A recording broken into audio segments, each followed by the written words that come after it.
On today's Frequent Miler on the Air, we'll discuss how Greg bypassed the Chase 524 rule. I'll talk about my plans to fly the donut plane to help me earn status and make my way towards 350,000 miles. And we're going to run the numbers on the Turkish Airlines million mile promotion. Frequent Miler on the Air starts now. Today's main event. Fly to 6 continents, earn 1 million miles. So Turkish Airlines is out with a copycat promotion that copies off of SAS, Scandinavian Airlines promotion that happened last year, where SAS offered 1 million miles to anyone who flew 15 of their partners during the window of the promotion. Now Turkish is like, we can offer 1 million miles as well, but we're going to be smarter about it, and we're going to make people fly our own airline, not our not our partners. Yeah, so I mean that kind of makes sense, doesn't it? I think part of what amazed us about the SAS Euro Bonus Challenge was that not only was it a huge number of miles, but it was encouraging you to give business to other airlines. So that was we thought that was pretty wild at the time. We said if anybody ever offered 1 million miles, you would think it'd be to spend money with their airline, which is what Turkish is doing. So in fairness, I mean, that makes sense to me. It's just a little bit different this time. Turkish was probably listening to our podcast. We'll talk more about that later on. And don't forget, if you want to jump ahead to that or you want to come back to it later on or listen to a different segment, all you do is expand the show description and you'll find the timestamps in the show notes. And you'll also find links to more information about the stuff that we've been talking about. Wherever you're watching or listening, don't forget to like this, give it a thumbs up, leave us a comment, leave us some feedback. We always appreciate those things and read them. So thank you very much for that. Now let's drag out this week's Giant Mailbag. Today's Giant Mail comes in response to a post about Virgin Atlantic. So Virgin Atlantic has substantially increased award fees on their own award bookings. So a while back, they had drastically reduced them, and now they've increased again, but not as bad as they used to be. So we're somewhere in the middle of all that. Anyway, John wrote in response to that post, and I thought this was poetic, so I needed to read this. John writes, "The points and miles game is a constant paradox. Just when you think you've cracked the code, the rules change. Programs quietly devalue, sweet spots vanish, and once reliable redemptions disappear. Yet, at the same time, smarter tools, sharper communities, and creative workarounds make the game more accessible than ever. One door closes, another opens." Very insightful, John. Very insightful. Because, not a week goes by that I don't hear from someone who says, is it even worth it anymore? Like, is it worth the time and the effort? Has it gotten too complicated? Or there's no more awards, blah, blah, blah. There's always some doom and gloom somewhere. And you'll find that in every arena in life, right? Where there's people claiming doom and gloom about everything. But, there'll always be folks like John who are out there saying, well, instead of focusing on what I can't do, focusing on, okay, well, what can I do? And look at this, all the tools that we have these days and all the huge credit card offers. You're right. I mean, doors close all the time, but new ones constantly open, and we constantly find ways to kind of, play the game smarter, play the game differently, not even necessarily smarter. It's just the game changes over time, I think. And so, it just comes down to, do you enjoy playing the game and finding those new loopholes or not? And some people don't. And hey, that's fine. There's nothing wrong with that. Some people watch the NBA these days and say, oh, it's all 3-pointers. I'm not interested. Other people say, oh, well, it's all 3-pointers. Look at what they're doing now to change things up. And so it just depends on which side of that you end up in. And, I just enjoy the game. So I think it's fun to play. So well done, John. Keep playing. Absolutely. All right, let's talk about card news. We got some card news out. In fact, some card news from you. Yes.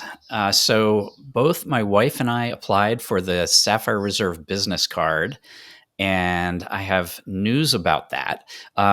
First, the good news. I was approved. And it's pretty interesting because I'm over 524.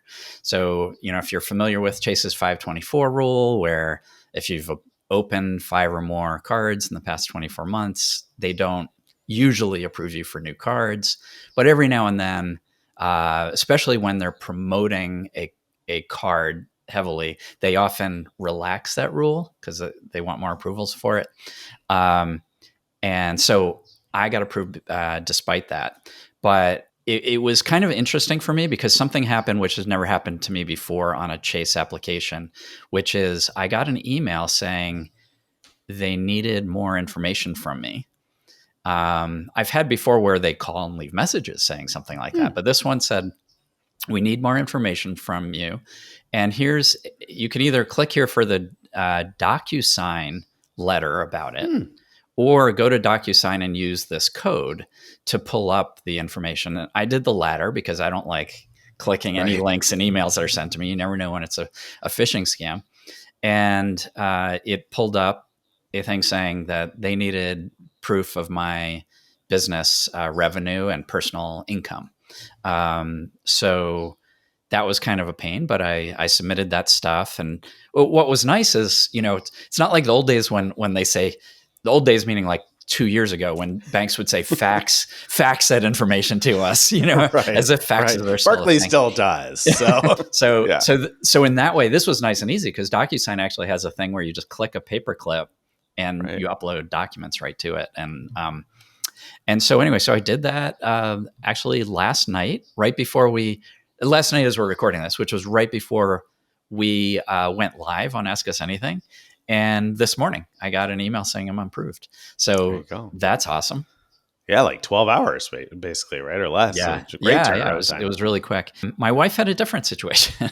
So my wife applied, and she normally gets instantly approved for Chase business cards. In fact, last I looked, she had not this card, but a couple of the Inc. business cards she had in her, like, you're already approved for list in the offers for you section. And she applied, but got a letter saying, we suspect that this is a fraudulent application, that it wasn't you that submitted this. So we declined. So it didn't say anything like use this DocuSign or something to prove you are who you say you are. Instead, it was just like, no, that's declined. So that's one of those things that, had it happened to me, I would have called Chase and said, hey, it really was me. Can you, reopen this and evaluate it? But my wife's not going to do that. So I think that one's just going to go down as a denial. You can tell her that my mother-in-law had exactly the same experience recently applying for the Sapphire Preferred card.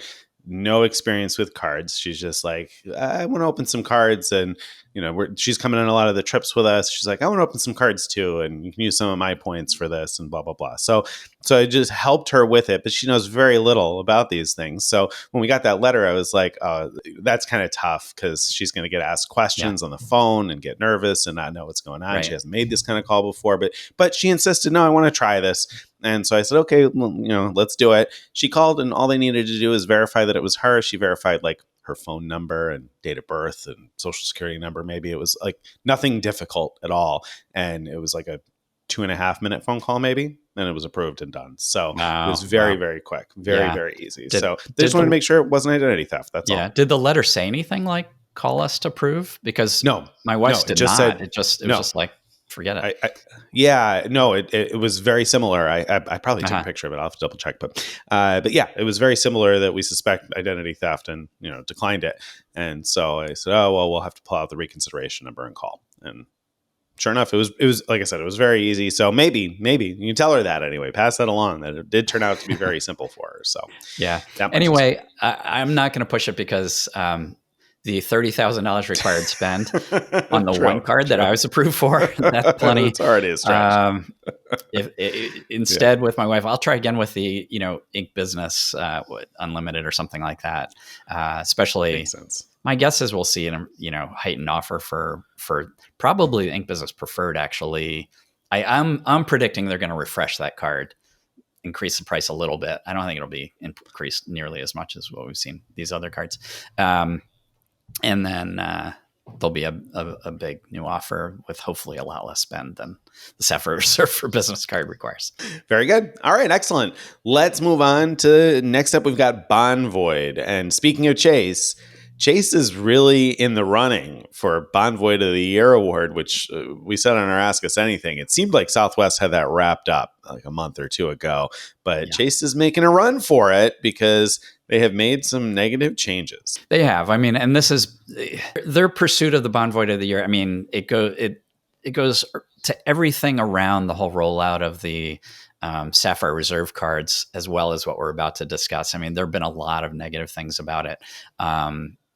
But yes, here's a new negative, which is with the Chase Inc. business cards starting October 7th, when you refer someone to open up an Inc. card, you'll only earn a referral bonus if it's their first Inc. card. So they have to be new to having Inc. cards according to the new terms that are on there. That stinks. It stinks that you can't refer someone to it. I mean, okay, so from a base level, if you're playing in 2-player mode, then probably you have referred each other because you've picked up extra points by referring each other as you open new cards. So it's a bummer in that situation, but I kind of get it. I mean, if the bank thinks you would apply for the card anyway, they don't want to pay out a referral bonus, I guess, to your spouse. But I think this also kind of stinks in general because, maybe somebody, legit business owner who has one of the Inc. cards, but it'd be a better fit for them to get the Sapphire preferred business or get the Inc. Preferred, or even the Inc. Premier. And you explain it to them and help them realize that. Say, oh, no, this is a better fit for you, and refer them to it. And then you're not going to get a bonus for basically having done the marketing for Chase there. So that stinks. So I'll say that does seem to be the way it's written, how it'll work, but I actually suspect, and we won't know this for quite a while, I suspect it's actually based on having had the exact same card before.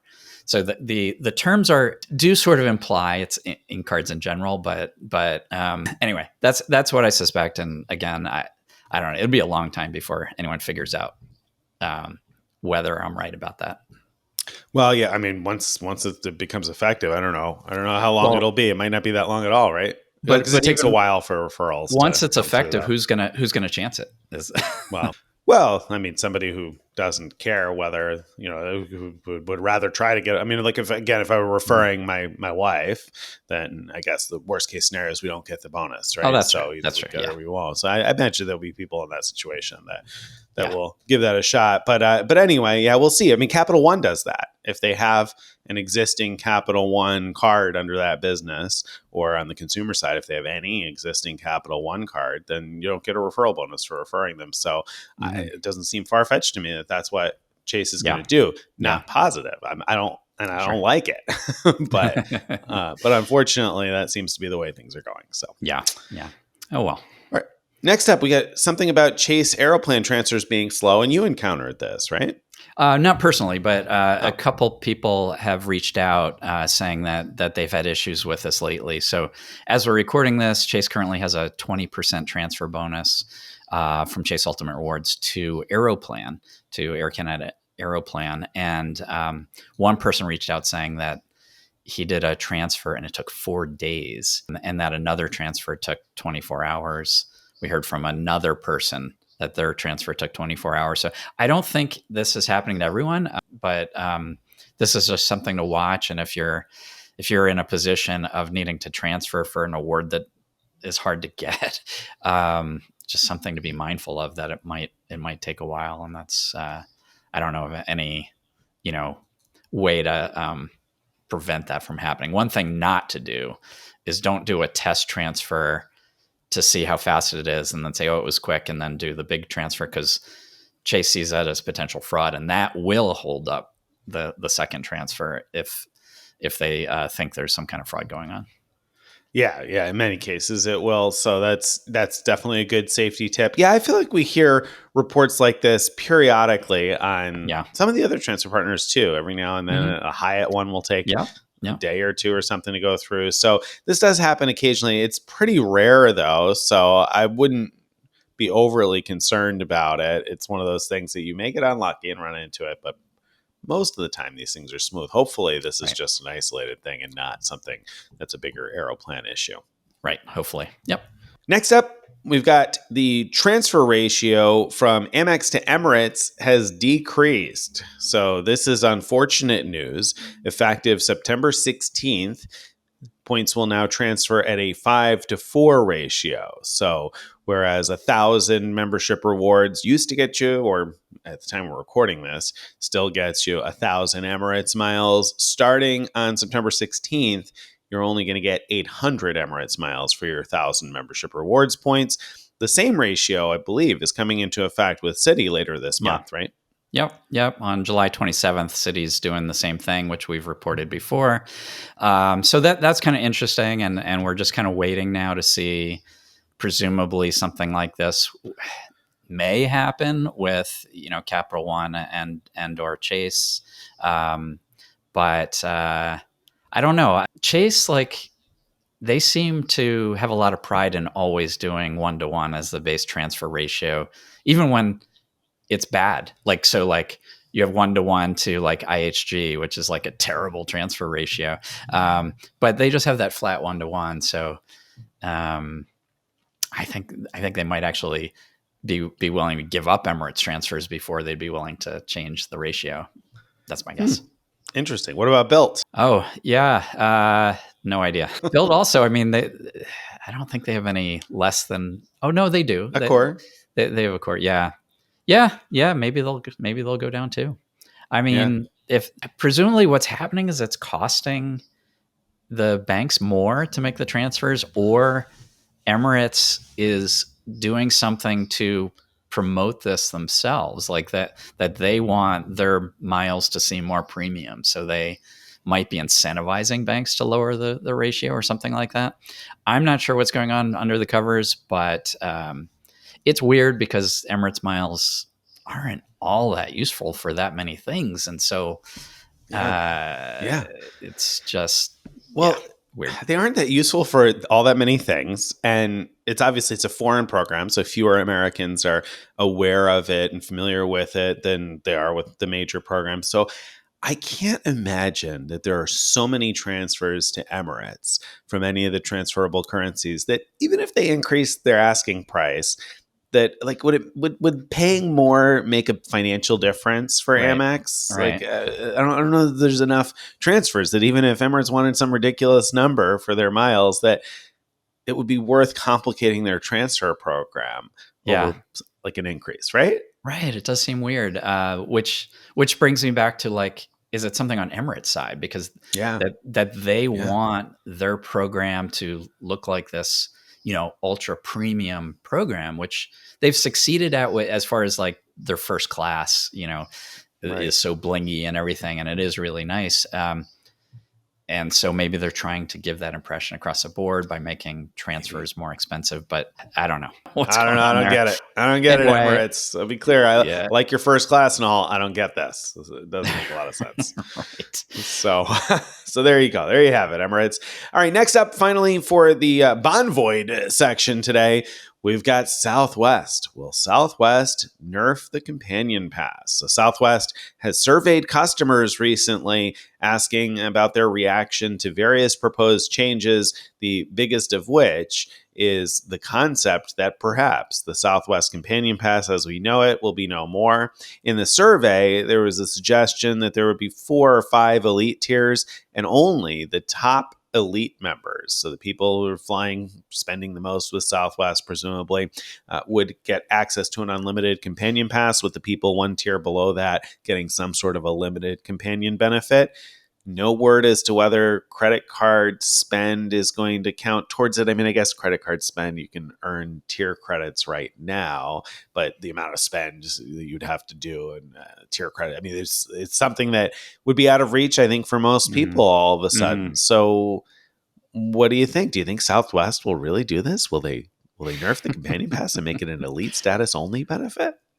I mean, they've shown that they'll do anything to save money, and so including the most egregious was them like 4 months before saying we will never do away with free check bags, and then later, oh yeah, about that. So they've It's never never said now. companion passes here forever. So I mean, Right. I'm surprised that they're even asking people what they think about it. I Right. mean, why haven't Right. they already done it? I mean, I'm glad they haven't already done it. The companion pass is like probably, if not the best deal in travel, maximizing. I don't know what else is, especially since it's been possible to sign up for, two Southwest cards, and if you do it strategically, get the companion pass for like 2 years, and that's like unlimited number of flights where you add a companion for free, whether you're booking with miles or with cash. It's just such a ridiculously good deal. So it certainly does not surprise me at all if they're considering limiting it. Yeah, I wouldn't be surprised either because it's been around. It's been so easy to get for so long that I wouldn't be surprised to see a change. I think this is really a short-sighted way of looking at it, though. I think a change to the companion pass might make more sense, like a limited number of uses or something to that effect would be, I think, maybe a more reasonable way to cap whatever they feel is the cost to them on this. And I say whatever they feel is the cost because that's really where I think the short-sightedness comes into play. I think that a commenter mentioned that they imagine that the accounting team, the people running the numbers, are looking at the companion pass as they're losing the revenue for that seat every time somebody flies with their companion. And that would be one way of looking at it, that you're giving away a seat you could have sold to somebody else. But what maybe isn't being accounted for is how many of those companion pass holders would have chosen Southwest Right. if not for the companion pass. Right. There's a Exactly. fair number of times they're going to lose that primary passenger. And so, yeah, I mean, will they still fill those two seats? Maybe. I'd go even further and say, how many times would that passenger not have flown at all Right, if it right. wasn't for the companion? So you get the companion pass. You now say, oh wow, I can fly like anywhere that Southwest flies pretty cheaply with my significant other or whatever. And so you're probably planning a lot more like weekend getaways and things than you would have thought to do otherwise. Right, So right, yeah, no, I totally right. agree. I think it's probably a net win for the revenue more than anything else. But Well, not even probably because they must they sell more miles to Chase because of that, right? right, Because absolutely, their credit 100%. cards will be far less appealing if there's no Yep. companion pass to earn with them. So I think they'll have far fewer people applying for their credit cards. Number one, number two, lots of people illogically, I'll say, continue to collect lots of Southwest points, looking at them as having double value. And we've talked about why that's Mhm. a fallacy before, but plenty of people aren't particularly good with the numbers and the math and get tricked into thinking that their points are worth double. And so they continue to collect miles either through the shopping portal or by credit card spend or whatever other ways. And to be clear, all of those things can be good. I'm not saying you shouldn't collect miles that way. I'm just saying that people will make comparatively poor decisions sometimes in terms of earning that and earn Right. far more miles. That again increases the revenue for Southwest. I think the companion pass is a fantastic deal. I've said I think it's the best deal in domestic travel plenty of times before. However, it's also a great moneymaker for Southwest. I Right. think it's No, financially, right. it seems like it makes sense. I think they're really short-sighted if they make those changes. It's not just that I'll be disappointed. I just think from a financial standpoint, that is going to be a loss for them, I think. Yep. Yep. I agree. All right. Awards points and more. Let's talk about awards points and more. Flying Blue, better saver availability for elite members. Tell me more about that. Yeah. So Air France KLM Flying Blue program,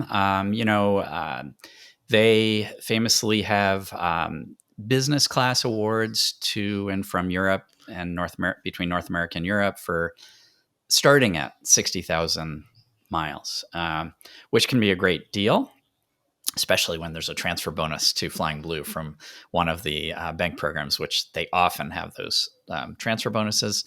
And so that can be a great deal. And 1 Mile at a Time discovered that as a platinum member, he was seeing a lot more 60K award availability than when logged in some, with someone else's account. And so that has been confirmed from other people that it seems to be that you have to have platinum status to see that better award availability, unfortunately. And I'm saying unfortunately because it's pretty hard to get to platinum status, whereas like silver is pretty easy. Gold isn't that hard. I mean, it's relatively not that hard. Anyway, so that's interesting. Good to know that there might be some reason if you're trying to decide what program to credit things to. If you think you have a path to platinum, that might be a good choice if you like to rely on Flying Blue awards. In the comments of our post about this, Lee wrote in a really interesting finding. I have no way of confirming this, but Lee says, I'm platinum and I'm seeing lower point prices on Delta flights. So, What? yeah, right. So, what Lucky was reporting, what One Mile Time was reporting was that uh, he was seeing those Saver awards on flying Air France and KLM. Not, he didn't notice or didn't report on flying a partner airline. So Delta would be a partner airline in this case. And that would just be a really weird situation if they're somehow able to make awards on flying on Delta cheaper because you have platinum status. And now, Well, they could choose to charge less, I well, guess, yeah, they right? I mean, can. It's just unusual. yeah, Like we don't see yeah, that very, usually. very unusual. Yeah. But it could be that that's a perk that they're informally offering to people, to top elites or high level elites. Certainly makes me more interested in going after platinum than I would be otherwise, because being at a Delta hub, if I could get reasonably priced awards flying Delta, especially Delta One out of here, out of Detroit, that would be really nice. It's just very, very rare. Yeah, yeah, yeah. I mean, interesting. I mean, very interesting if that works, and if we find that to be more widespread, who knows? So, how can you get platinum status? I mean, obviously, you could fly a lot and credit a lot of flights to KLM Flying Blue. Are there Yeah. shortcuts? Yeah, I mean, one shortcut that jumps out to me is that if you happen to have built platinum status, which is not as easy. It used to be to get that. Then there's an ongoing deal where if you transfer 10,000 points from built to Flying Blue, you get Flying Blue Gold status. So that gets you a big part of the way. And then there's an incremental requirement to get to platinum status. So unlike some programs, if you get matched to a certain level of status, that doesn't help you to get to the next level. Like you got to always start from the beginning. That's different here. Like, so I think it's 300 XPs from gold to platinum, but don't quote me on that. I didn't do the research to double check that, but however many XPs you need, which are Flying Blue's points required to get to elite status, you could then get them from things like flying, obviously, including flying Delta and crediting to the flights to Flying Blue. You could get the Air France credit card, and that gives you a whole bunch of XPs right off the 100. bat. Yeah. And you can get more through spend with that card. And Air France also has a deal where when you're buying a ticket, you can choose to also pay for sustainable fuel credits or offsets or something and earn XPs that way. So there's a number of ways you can get to platinum. I haven't sort of run the numbers personally to see, is it something I'm going to want to do? I want to hear more data points first about the better award availability, especially on Delta, if that's a real thing, before I think about it. But my situation is this: I have built platinum status, but only through the end of this year. I'm not planning on trying to re-up platinum status going forward. So Yeah. I need to decide by the end of this year whether to do that match and then try to, get Flying Blue Platinum. Interesting. Very, very interesting. For those who are listening and kind of curious, that at the time we're recording, that Air France KLM Flying Blue card comes with a total of 100 XP after you meet the spending requirement. Now, Greg said you can earn more XP through spend, and I think, according to our card page anyway, it's a big spend bonus where you get 40 XPs after anniversary if you spend 15K or more during the year. So I don't think there's like an ongoing spend opportunity for XP on that card. I don't think, at least not according to our card page and not according to what I found on the landing page. But I'm sure that there are plenty of other ways to earn XPs. I'll be curious to see what you find, because if you find a way to do it, I think people will be really interested in hearing about it. So I kind of hope you find a way and make it work. All right, let's talk about some JetBlue promo updates. So quick reminder of what's going on when we say JetBlue promo. JetBlue is out with their 25 for 25 promotion, which we talked about last week. We have an entire episode about this, but the short version of the story is if you fly to 25 JetBlue destinations, that's 25 airports served by JetBlue, then you'll get 350,000 JetBlue True Blue points and 25 years of JetBlue Mosaic 1 status. Now, of course, who knows whether or not JetBlue will be around for 25 years. You can hear all of our thoughts about that on our episode about this promotion, which hopefully there will be a link to in the show notes. At any rate, let's talk about where we are with this, I guess, right? I mean, we talked all about it last week. We got all excited. So what are we doing? Well, yeah. So I guess I'll go first. I wrote a post about how my family could use 582,000 membership rewards points to earn 1.4 million JetBlue miles. I was actually, after we recorded last week's podcast, I got thinking about it and wrote that up and created a plan.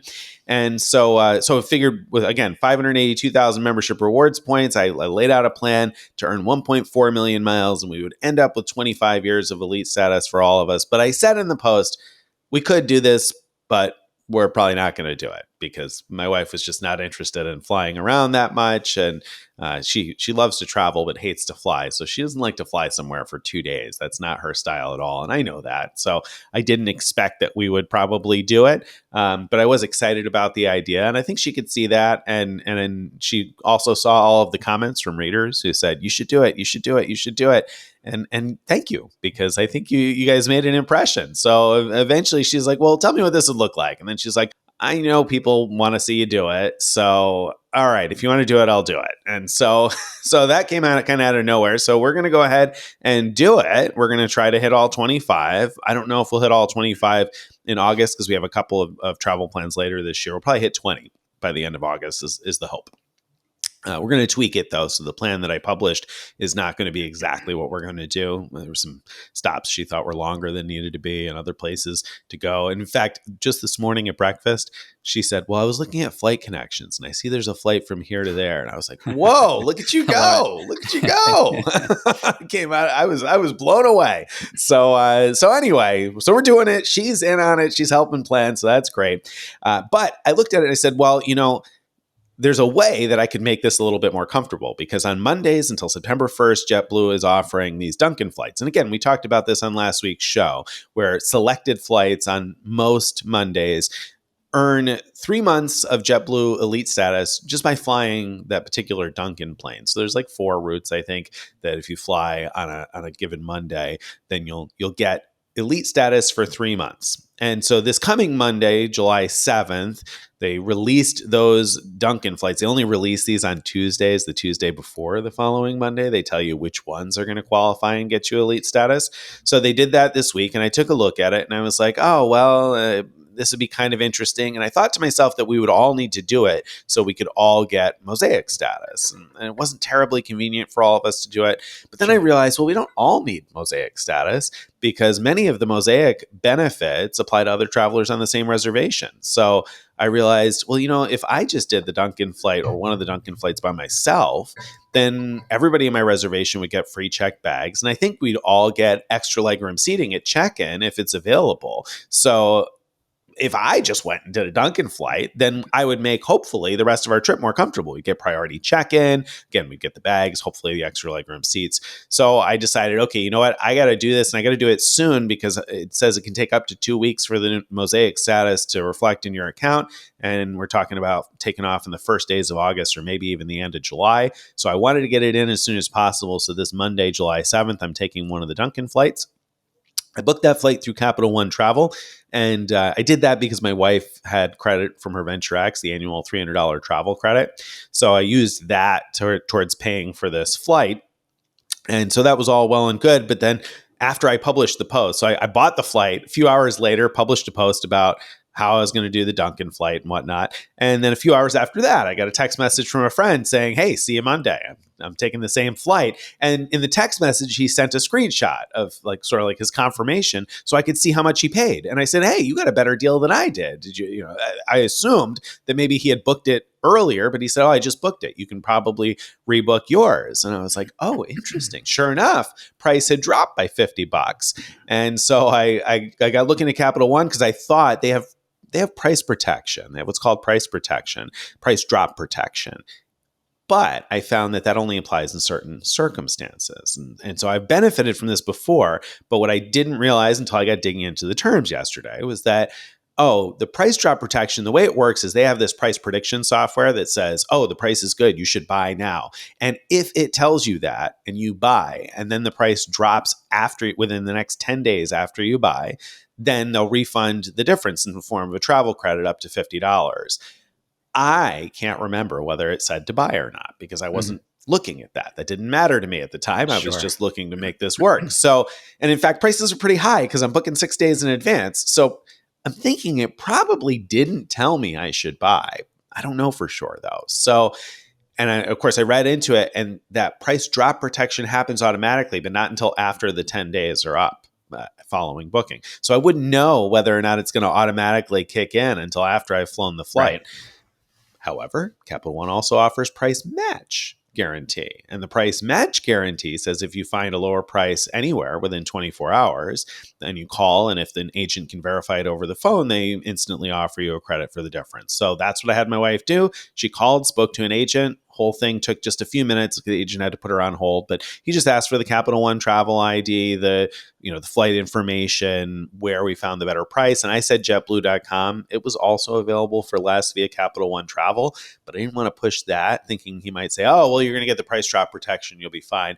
Wanted to make sure we pushed this through. So we matched to JetBlue.com. And sure enough, he was able to verify that in just a couple of minutes and came back and instantly issued the $50 credit. So it was very easy. The whole call took less than 10 minutes, and most of that time was just sitting on hold while he checked to make sure that he found the lower price. So is that Capital One travel credit that you get? It is Capital One travel credit, not cash. So that's sort of the downside. But the plus side on that is that my wife's $300 annual travel credit would have expired on November 10th.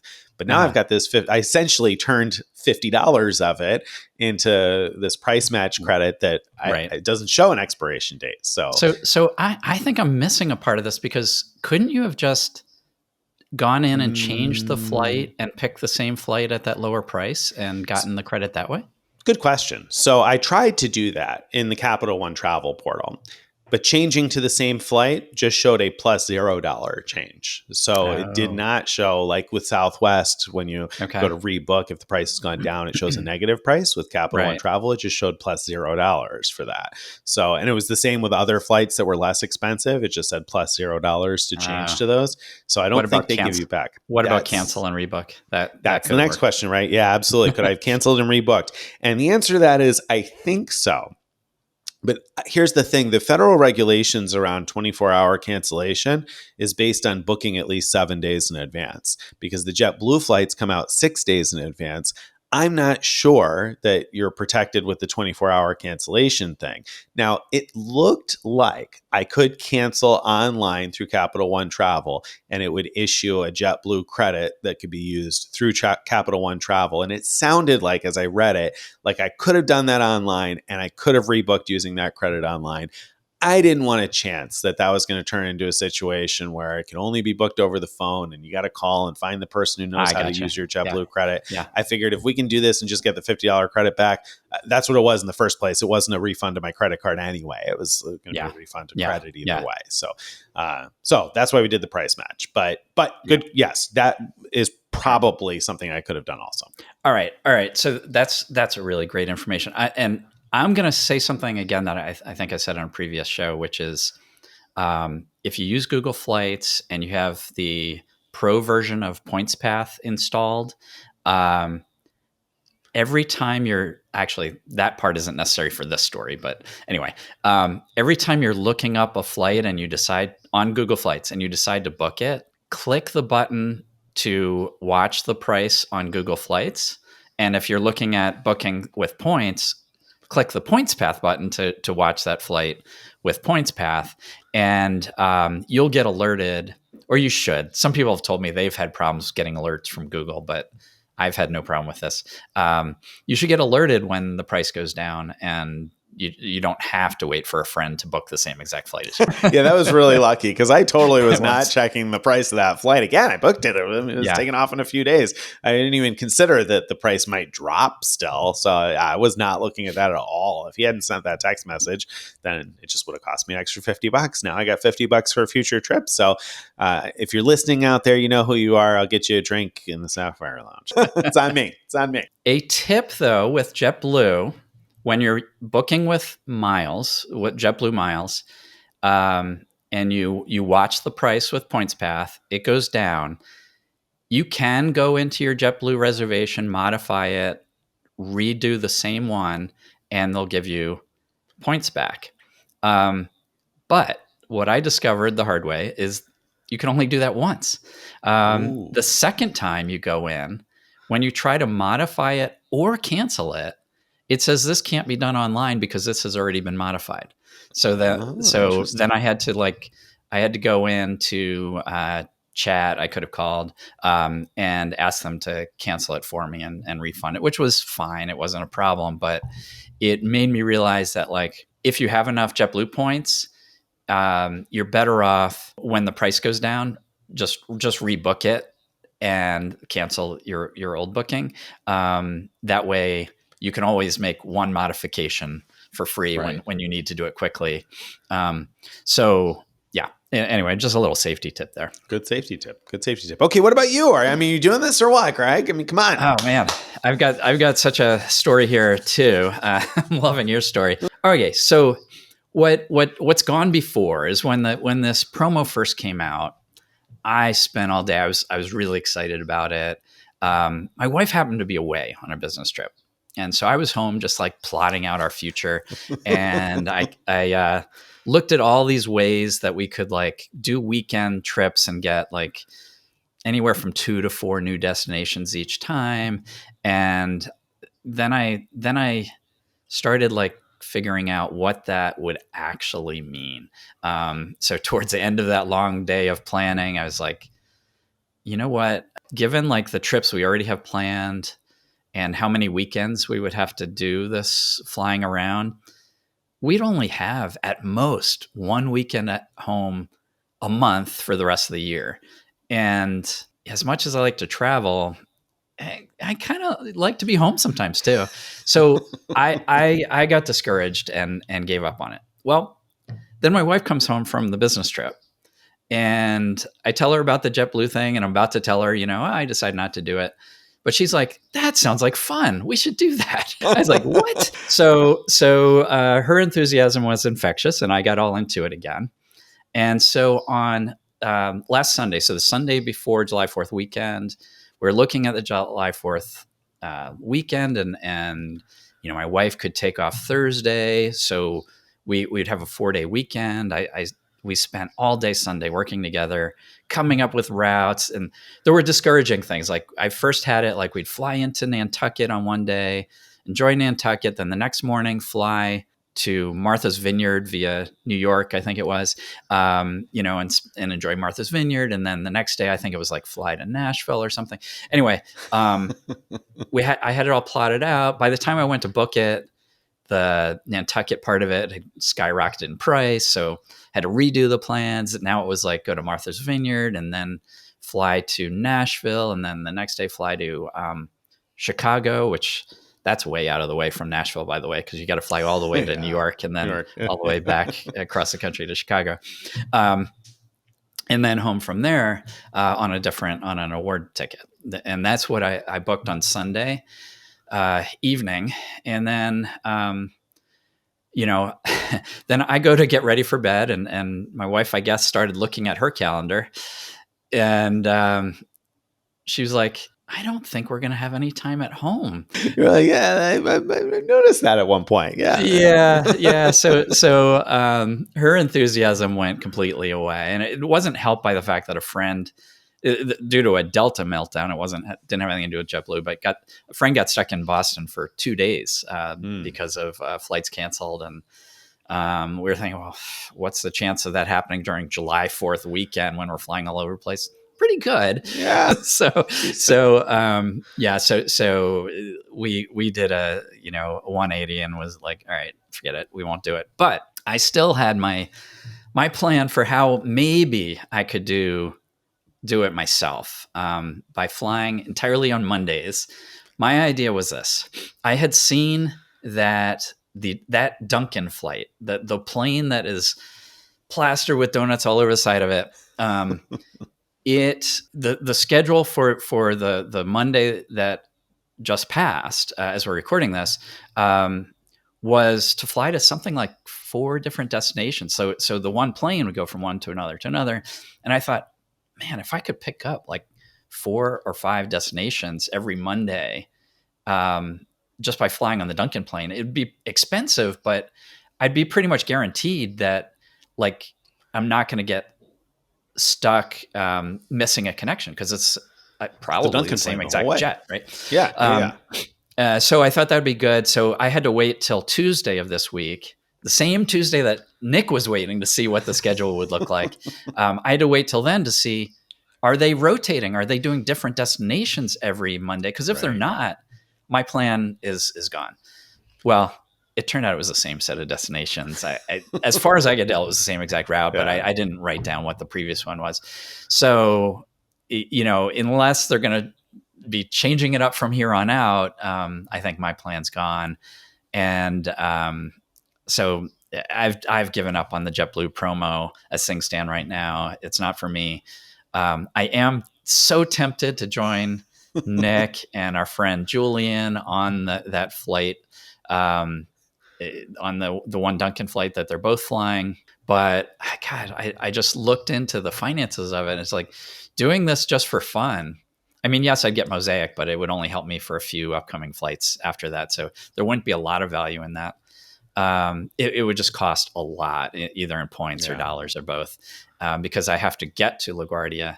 I have to get home from Orlando, and I have to fly that one flight, all of which, hundreds of dollars for each one of those.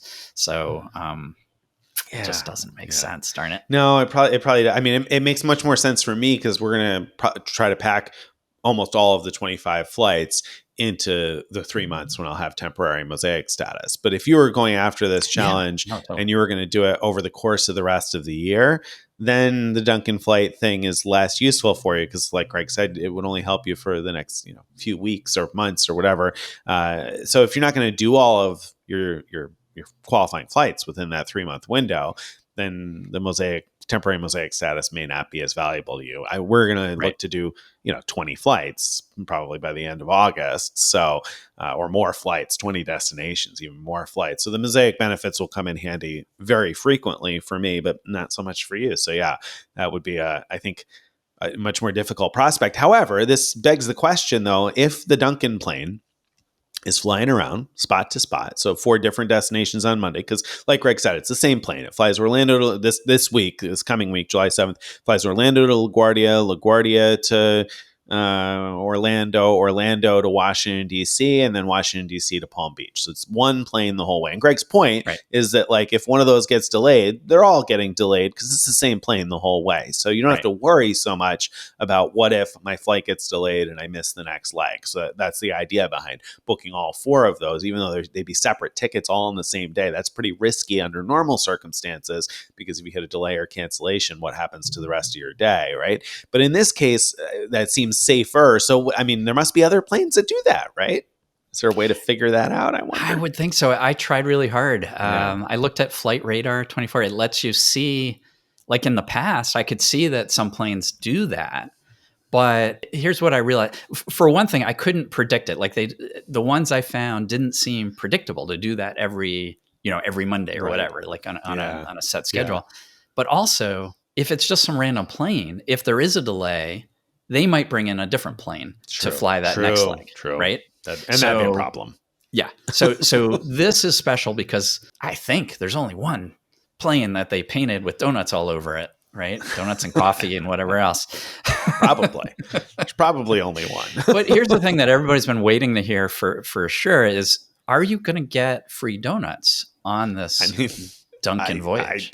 I don't know. I mean, wasn't there one just a couple of days ago? There should be some reports out there somewhere because there were flights on the 30th. But I don't Yeah. know if there's free donuts. I hope that there's free donuts, and I hope that there is not Dunkin' coffee. but anyway, You're not a fan. no, I'm not a fan of Dunkin' coffee. But you know what? I say that, and I had felt that way for a long time. But when the Amex Gold Card came out with their monthly Dunkin' credit, I said, you know what? I can deal with one bad cup of coffee a month. That's fine. I'm okay with it, even though I don't like Dunkin'. And if you like Dunkin', hey, that's fine. My dad loves Dunkin', so don't take this as me slamming Dunkin'. Well, it is me slamming Dunkin'. Nonetheless, I finally stopped at a Dunkin' yesterday because I've been using the app. We have a list of shortcuts for stuff like that, so I've been using the app and just loading the $7 in my Dunkin' account every month. And I finally got to the point where they were like, okay, you can't put any more money on this Dunkin' card. You need to create a new Dunkin' card to start adding your $7 to, because I haven't been using it. So finally, yesterday, as we record this, I went to Dunkin' for the first time since they launched that credit, I think, and had my first cup of Dunkin' coffee in probably a couple of years. And I was like, I don't know, I'm going to get through all those $7 monthly credits, but we'll see. So yeah, but So we'll be running we on forgot Dunkin' to on mention Monday. another thing, right? All You right, are what? not going to only you're not just going to get JetBlue Elite status. You're going to get Dunkin' status. Dunkin' boosted status is what it's called. Boosted Yeah. status. So are they going to give you upgraded donuts, or how's that? I mean, they only boost you for 3 months, same as Mosaic 1. No, you get extra points. You get 2 extra points per dollar you spend at Dunkin' for 3 months, Greg.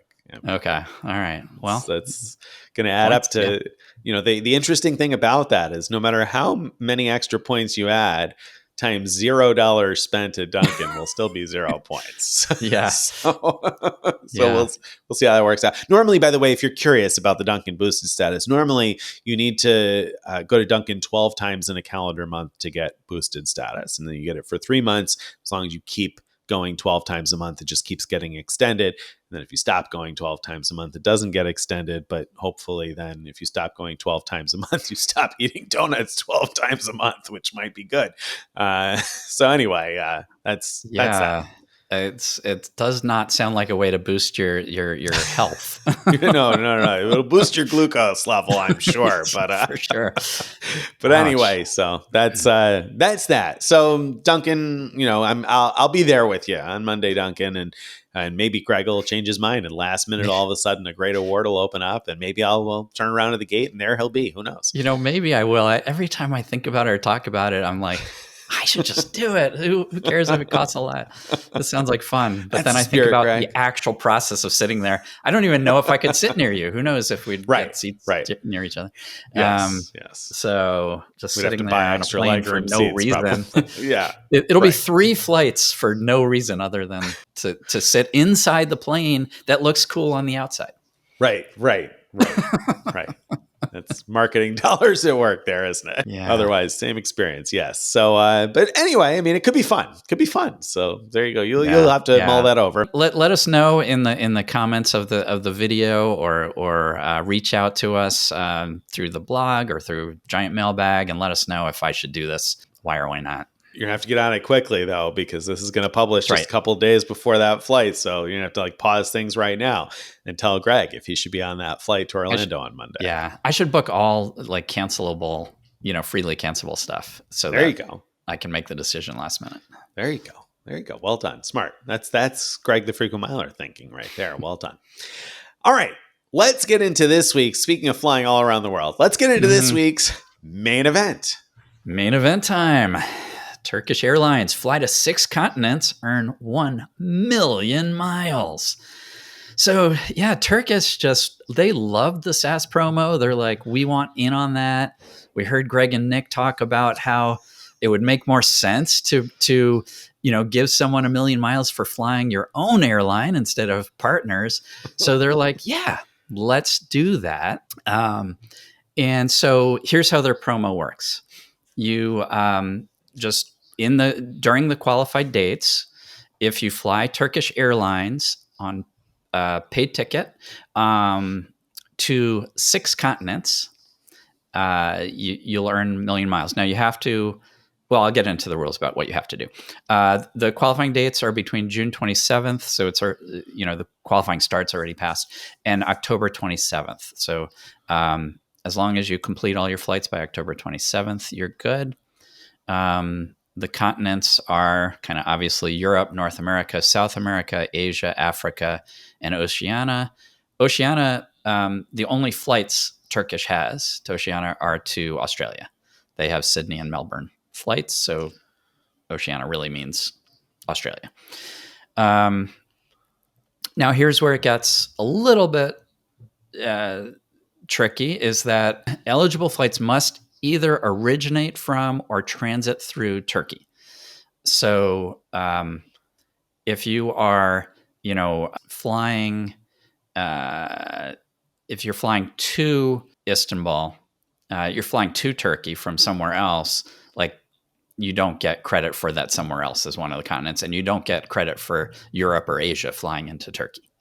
Right. So you got to transit through there to get somewhere else, or you got to start there to get somewhere else. Turkey itself does not count for anything. I think that's a really important point. It doesn't count for Europe or Asia. You have to transit it to go to another continent. So right. that's right. a really important rule. And to flesh that out a little bit, Turkish does have some Fifth Freedom routes where they fly from one region that's not Turkey to another region that's not Turkey, like Singapore to Melbourne, Sao Paulo to Buenos Aires are a couple examples that they specifically call out, and those flights don't count. So because they're not originating or transiting through Turkey. Yeah. So that makes it a little tougher. You can't get creative there. You might have thought, oh, I can kind of creatively do this without having to go through Turkey every time. Well, no, you do. You have to go through Turkey every time. Yeah. Not only that, but you need to be booking paid revenue tickets, no award tickets. Can't use even your Turkish miles. Award tickets do not count for this. Right. And no code share flights. You can't, through Turkish Airlines, for example, you could buy a flight on United that goes somewhere. But that won't count. You have to actually be flying Turkish Airlines itself. Yeah. Okay. So that sounds like a lot of rules, and it is some rules. Although I gotta say, I've talked lukewarmly about this thus far elsewhere, off the podcast.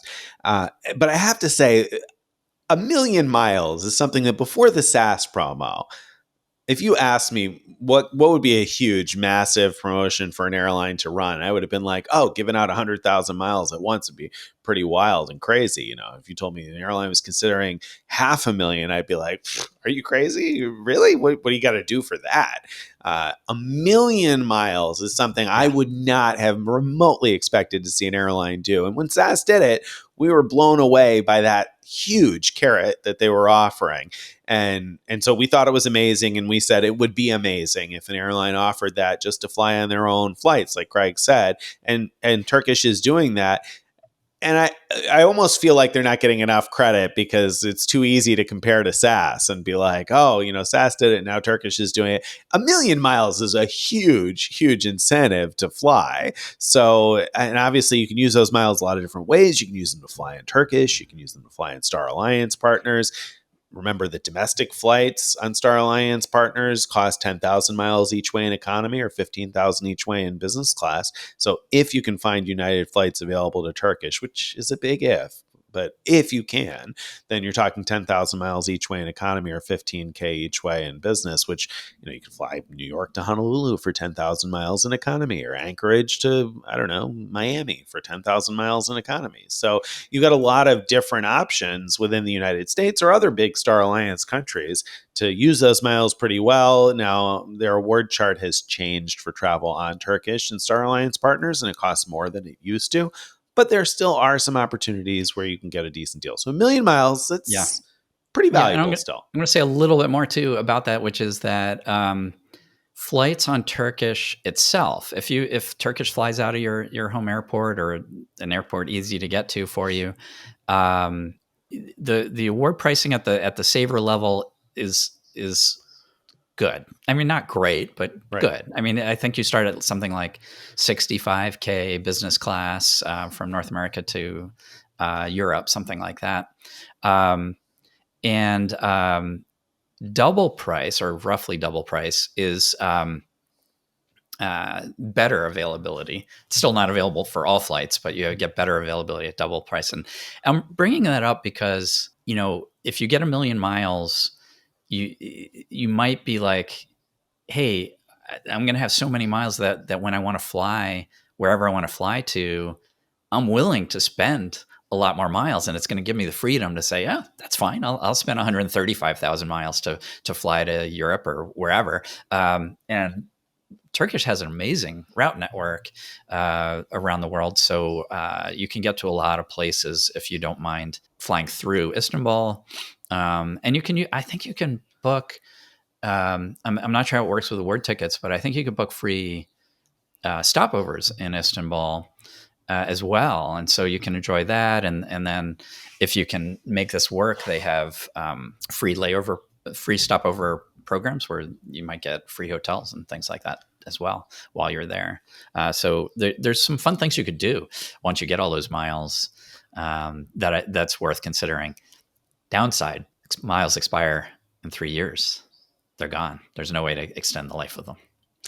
Yeah, and that certainly is a downside. Although usually they expire in 3 years, but I think if I'm not mistaken, I think if you fly this in business class, if you meet the requirements in business class, they're not going to expire until 2030, right? So that rule right, that rule disappeared. changed. Oh, the business class part of it. So initially they had a rule about like economy, the miles expire in like a year and a half, and business, the miles expire in 3.5. But both of those rules disappeared. So presumably they're expiring in like normal miles expire. Yeah. All right. Never mind. I didn't realize it expired, or they were moved on the business side too. All right. So yeah. All right. So 3-year expiration policy. So you got to be able to use them or lose them. And there's no way normally to extend Turkish miles. Well, I say I think you could pay a fee, but it's not a reasonable fee. Worth it. Mm-hmm. But all right, let's say you got 1 cent per mile out of the miles, and you should be able to do better than that. But if you got 1 cent per mile out of the miles, you're talking about $10,000 worth of miles at 1,000,000 miles. So it's still a lot. And obviously, you could do better than that. I mean, man, you got 2 cents per mile, you're talking 20 grand worth of travel. So there's there's a lot of opportunity there. But I think when you said downside, I thought where you were going with this is, but you got to fly a lot. Because 6 continents, like this is tough. You do, but you can do it in one big trip. I mean, it's a really big trip, but you could. So let me just give it like a very high level outline of how it could be done. I mean, there's so many ways to do it though, but here's an example. You could book a round trip from North America to Australia and have layovers in Istanbul, in stopovers in Istanbul in both directions. And so the idea is when you're in Istanbul, then you do other flights to get the different countries. And a lot of the continents, are really close. So once you're in Istanbul, you can fly to Europe, like go to Athens or Bulgaria. Like there are really close airports and that you can fly to very cheaply. You could make a trip out of it, or you could just do a same day there and back just to chalk off Europe. You could do Asia by going to Middle East. Kuwait City, I saw, is really, really cheap. You could go to, Bahrain. It depends where you want to go, I guess. But there are options that are inexpensive. You could go to get Africa. You could go to Cairo, and again, whether or not you want a vacation there, you could do a kind of a same day back and forth just to knock off that. The one that you can't really knock off that way is going to South America. So let's say you're flying to Australia as part of your big round trip. You do that stopover in Istanbul. You do those little hops to get Europe, Asia, and Africa done. Boom. You continue on to Australia. Enjoy your trip to Australia. On your way back, you stop over in Istanbul again. I'm assuming that that's allowed, but if not, you'd have to do it all in one big stopover on the way out. But now you do a sub trip where you fly round trip to South America. You enjoy South America. I wouldn't try to do a same day turn on that one, and come back and then continue your round trip back to North America. And then you finally get the North American continent on that last leg when you return home. So that's how it can be done in one big epic trip. And so it's not like, I think you could have a lot of fun on that. And depending on how much time you have available, you could actually enjoy going to Europe, enjoy going to the Middle East, enjoy going to Africa, and South America and Australia and all of that if you had time. And if you didn't, you still at least have major destinations that you're enjoying. You're enjoying Istanbul, you're enjoying Australia, you're enjoying South America, wherever you go in South America, as part of it. And then you're doing that kind of work in between to get those few other kind of. So it's not that bad. It's actually, I think it's way easier, not necessarily cheaper, but way easier than the JetBlue promo. Yeah, it is because yes, it's easier. It involves much longer distances, and I think the thing that maybe is easy to not account for here is the time, because you're talking from North America to Istanbul is like a 10-hour flight. I assume it's probably or longer, depending on, I'm talking East Coast to Istanbul's 10 hours. So, and then it's got to be at least that to get to South America from Istanbul. Getting to Sydney from Istanbul is probably longer than that. So like you're talking in both directions, right? Because you've got to pick up each place as a destination. Originating in North America doesn't get you North America. You've got to fly to North America, or same thing with South America.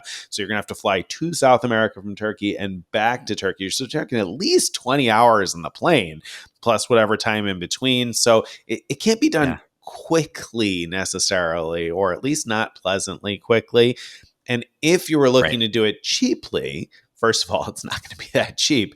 And second of all, those are a lot of long economy class flights. If you're trying to do this in any kind of compact time period, that's a lot of time to be sitting in a kind of a cramped seat. And for not necessarily that cheap in economy, even, because some of those flights are pricey. But you're right. I mean, if you're strategic about it, you could put something together. And I'm not surprised you're excited. And in fact, my wife was more excited about this than the JetBlue promotion, believe it or not, because she's like, oh, but you can go to Australia, you can go to South America, and places that she was interested in going and thought would be cool. Of course, she had no interest in doing it in economy class as a family of four. No. So she's like, no, you should do this, though. It'd be so much fun. You'd love it. And I was like, yeah, I'd love going to the places. I don't know. I'd love the long flights, unless I were doing it in business class, which seems like it'd have to be more expensive, right? Yeah. All right. So the next question in our outline is, are we going for it? It sounds like you just answered that. Yeah, I mean, I don't think so. I don't know. I mean, I'm not going to totally give up on it yet, but I don't know when I would do it, first of all. And second of all, I think I'd only want to do it if long haul flights were in business class, and that seems like it would make it too expensive. But I say seems like because your point about the stopover in Istanbul on the way to Sydney and then like doing the work in the middle there, I don't know, maybe you've got a point there. And I have found some less expensive business class tickets originating from either Cairo or Tunisia. The airport in Tunisia also has some very good pricing. So, I did like a multi-city example where I think I started in somewhere. In Tunisia, I think actually is what it was. And I did Tunisia, Istanbul, Washington, D.C., Istanbul, Sydney. And that whole bit was like $3,000 in business class. And I'd pick up North America and it would pick up Australia. So, there are some opportunities like that, but it still would become a lot of money pretty quickly. Yeah.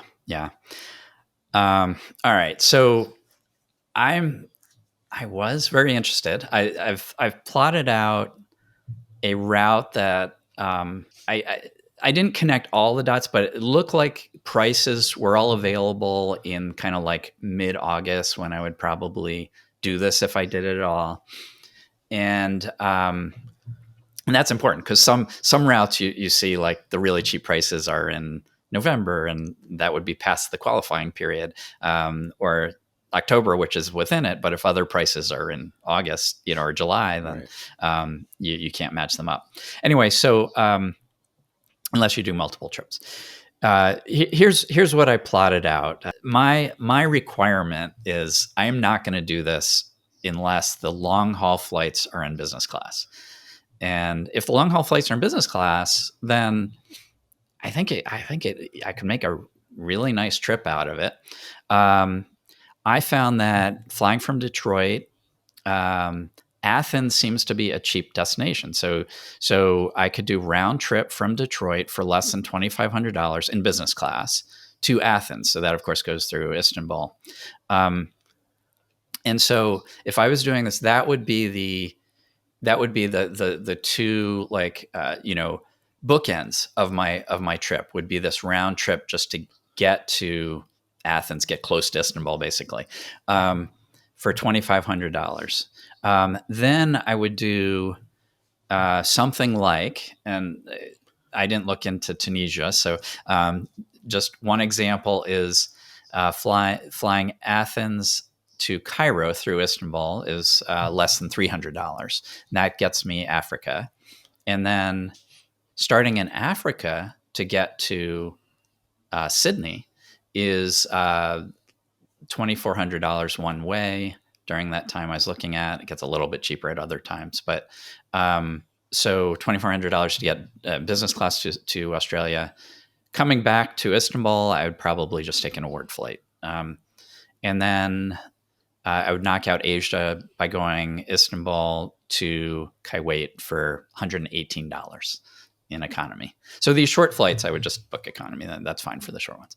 And then Kuwait to Sofia. Now you might wonder, why am I going to Sofia? I've already gotten Europe. So I'm going to Sofia just as a positioning flight. So I don't have to book that with Turkish. I could just do that whatever way is cheapest, book an award flight, whatever. I found that round trip from Sofia to South America in business class is pretty inexpensive.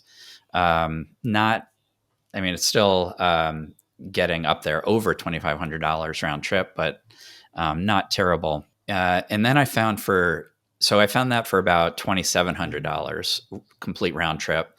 But then I found, oh, wait a minute, if I do a multi-city, Sofia to Bogota, South America, and then back to Athens rather than back to Sofia, it only costs about $200 more. So I'm going to do that because I need a position back to Athens in order to come home to Detroit on the last part of my round trip. So all of that doesn't sound bad as far as like the amount of flying, it seems like you can enjoy yourself at the different destinations. It comes to just over $8,000 though. So it's definitely not a cheap, trip. The way I think about it is this: if I wanted to take this trip, if I wanted to go to Australia, if I wanted to go to South America, I'd say this is a fairly expensive way to do it in business class, but not an unreasonable price to do it, especially since I'd be getting back 1,000,000 miles for the effort. So I would do it. In fact, my wife has coming up a paid business class trip to Australia, which hasn't been booked yet. So we could do this and have that, and not exactly as I laid out, because the round trip to Australia would have to be the bookends of the whole thing. But her trip's in November, and it's outside the qualifying time. Ouch! Yeah. Oh, that stinks. It stinks. So now it's like, well, I could do this myself, and then I have enough miles to go with her, on her trip, using the Turkish miles I earn, but I wouldn't get the miles until right before the trip. So it's not really practical to do that for that reason. Yeah. Plus I've been trying to, last year when we did 2 challenges, which is unusual for our team to do, my wife's like, oh, are you going to be away all the time? And I was like, next year will be different. And then she's like, oh, we're going to do the JetBlue thing, or you're going to do the Turkish thing.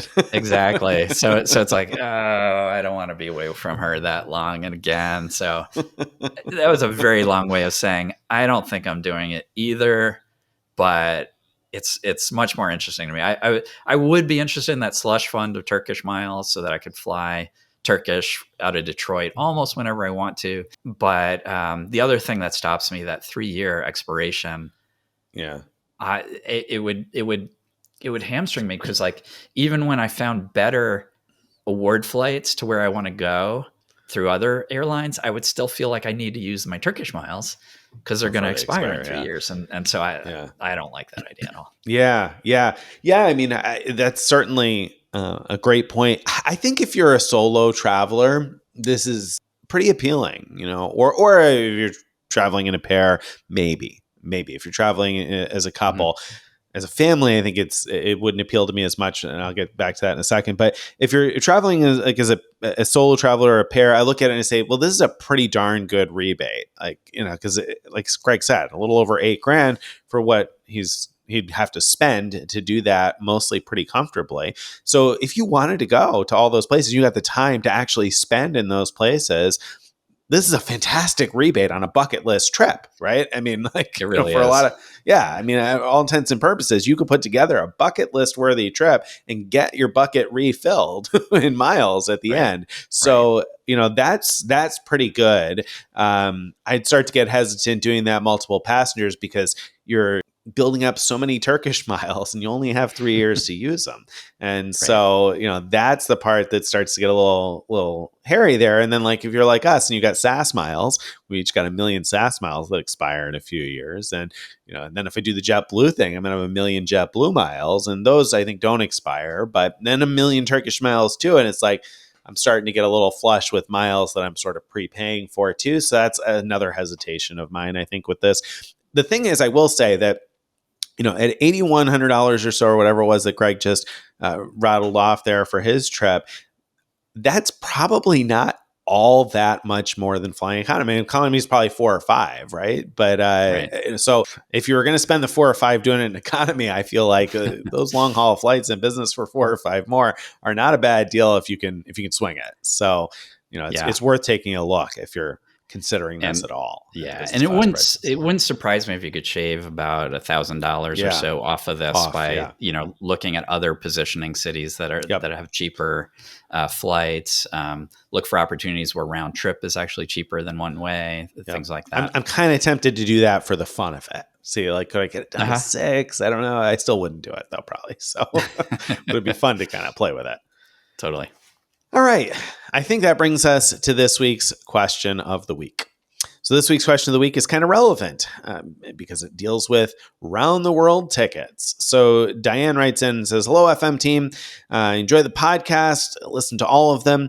I had saved up plenty of Amex membership rewards points to book round the world trips for me and my husband, but the timing was not quite right to begin planning it. And ANA made their announcement. The announcement that Diane is referring to is that they eliminated their round the world award chart at the end of June 2025. So that is no more. They no longer have a round the world chart. Ugh. Timing was still not ideal, but I began researching routes. Ultimately, I decided I just didn't have enough time to do justice to the trip, so I made the tough decision to just let it go. So she kept her membership rewards points, did not transfer to ANA, did not book around the world. I remember a podcast where Greg talked about the ANA around the world trip, and Nick countered with an alternate round the world option. I can't remember which program Nick discussed. I've been unsuccessful finding it. So can you help me out and provide suggestions on other ways to book a round the world trip? It's still on my bucket list, but I'll have to do it without ANA's help. Thank you, Diane. So, what are some ways to do a round the world trip other than ANA? Since ANA is now gone, what are the existing opportunities if you're interested in booking a round the world trip? Yeah. First, let me say, I think one of the most practical ways to do it is actually to do it piecemeal and look at which destinations you're going from and to, or interested in going from and to, and see what the best program is for each individual leg. Sometimes you would do well to do multiple legs together with one program. I'll talk about that in a second.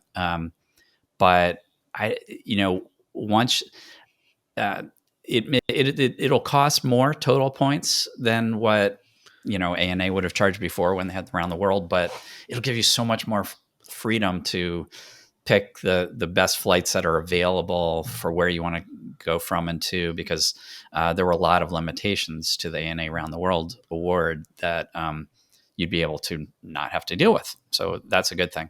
As far as what options there are for building around the world kind of formally, The one there's a few that are probably not worth talking about, like the Aeromexico thing, but British Airways has this multi-partner award chart where you can use that to do a round the world trip. I don't know off the top of my head what it would cost to go around the world. I'm sure it's going to depend on how much distance you cover. Um, a way that we've talked about on the show before, I think Nick maybe specifically talked about, I can't remember exactly, is to use a couple Aeroplan, Air Canada Aeroplan awards, because each one-way flight, you can pay 5,000 extra miles to get a stopover on a one-way award, and you can, fly, for example, a one-way award to Australia and stop in Asia or Europe or whatever, and then do another one-way award that goes like to different places, and then maybe you have like some other third-party award to connect those two awards together. Anyway, you could build in by doing that. I guess 3 one-way awards like that with 2 stopovers. You could do what, 6 Yeah, 6 locations or something like segments. that.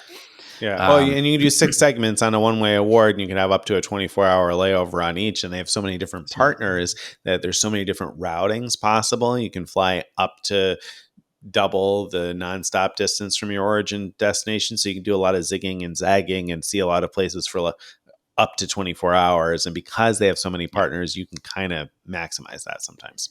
Right. So if you don't mind staying short time at a lot of places, you can certainly go crazy with that. If you transferred before it was too late, if you transferred a bunch of your American Express membership awards points to Hawaiian, which now becomes Alaska miles. Alaska also has the ability to add a stopover on one-way awards. As things stand right now, it's mostly for a single airline partner that you're flying, but that's supposed to relax at some point, I think. So I personally would be looking at mixing and matching, like Alaska where it makes sense, Alaska miles where it makes sense, ANA, not ANA, Air Canada where it makes sense, but actually ANA too, because now that they have one-way awards, there's going to be places where ANA may be actually the best miles to use for certain segments of the trip. Yeah, Matt, that's absolutely it. Greg checked all the boxes there. Those are all the things that came to my mind. So that's what you got to study. Take a look at the British Airways multi-carrier award chart. Both Head for Points and Prince of Travel have written excellent posts on maximizing the British Airways multi-carrier award chart. You got to be flying at least 2 airlines that aren't British Airways, that are in one world, to use that chart. But then the prices are pretty reasonable. The initial chart you see is economy, but double that for business class prices. And read those posts because there's some interesting information about how that works. So anyway, that would come to mind. That's not what I mentioned. What I mentioned previously is what Greg said, Aeroplan, because Air Canada Aeroplan, I figured if you did a stopover in each direction, you flew North America to like the far Pacific, it's I think 115,000 miles one way now, so 120 with a stopover if I remember correctly. For business class. In business class, right? So you'd be talking 240 round trip to do a stopover in each direction of as long as you want, up to the end of the booking calendar, I guess. Actually, maybe Aeroplan limits your stopovers to 45 days. At any rate, that's enough for most people.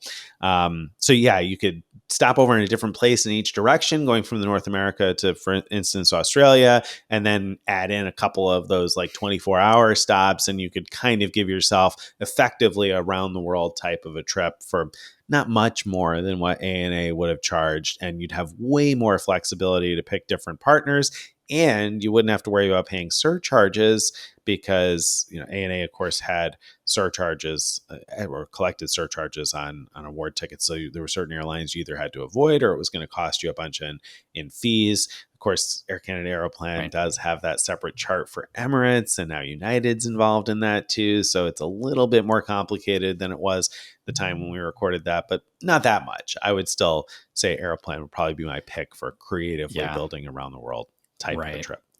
The other thing, of course, you could do is inside one of those stopovers. Let's say one of the stopovers is in Istanbul. You can book other trips while you're there. If that was a long 45-day stopover, you could go to South Africa from there with other miles or with Cashwood.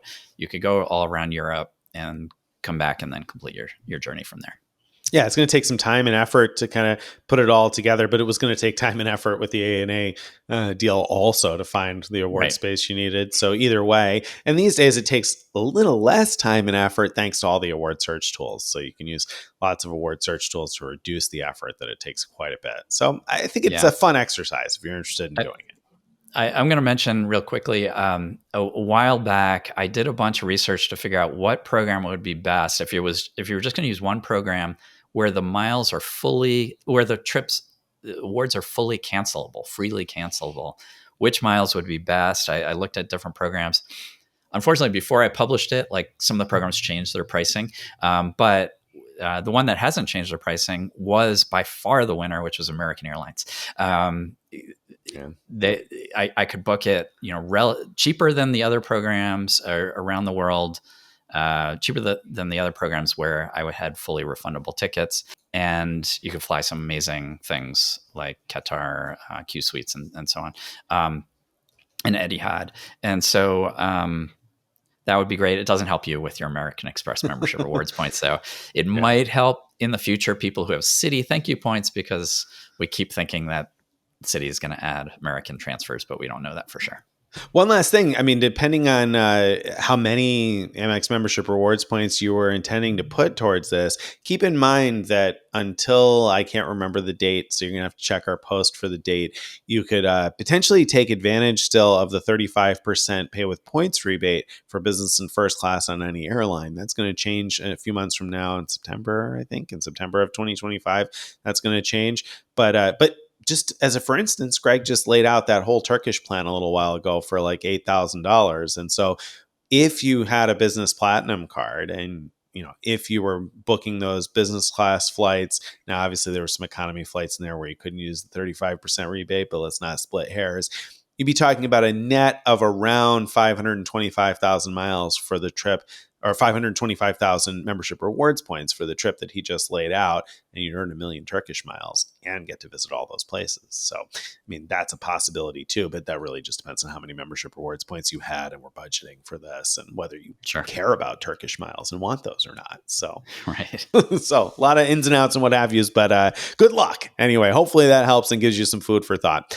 Speaking of food for thought, if you'd like more of that in your email inbox each day or each week, you want to go to frequentmiler.com/subscribe to join our email list. Follow us on all the various social media. Join our Frequent Miler Insiders Facebook group, where you can ask questions about this kind of stuff all the time. And if you have a piece of feedback that you'd like to be considered for a giant mailbag, or a question that you'd like to be considered for question of the week, you can send that too. Send it to mailbag@frequentmiler.com.